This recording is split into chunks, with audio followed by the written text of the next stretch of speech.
السلام علیکم ورحمۃ اللہ تعالی وبرکاتہ۔ سونے کی زمین، سونے کا آسمان۔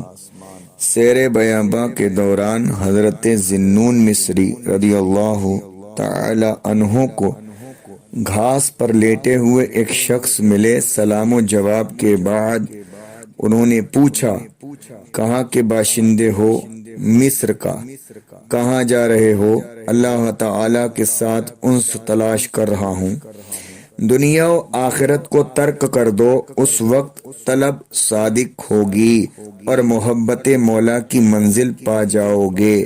یہ بات درست ہے، ذرا اس کی وضاحت فرما دیں۔ کیا ہمارے حاصل کیے ہوئے پر تہمت لگا رہے ہو؟ تم جو کہتے ہو ہمیں اس سے سوا عطا ہوا ہے، یعنی اللہ کی معرفت۔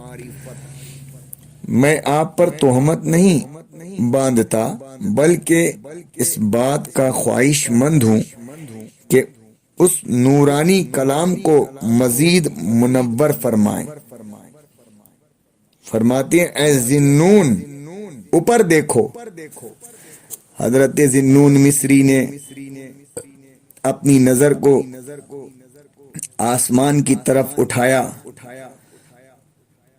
تو آسمان سونے کا بن گیا تھا اور زمین بھی سونے کی بن گئی تھی اور دونوں چمک رہے تھے۔ فرماتے ہیں وہ بزرگ کہ اب آنکھیں بند کرو۔ تو حضرت ذو-النون مصری فرماتے ہیں، میں نے آنکھیں بند کر کے پھر کھولی تو سب کچھ پھر اپنی اصلی حالت پر تھا۔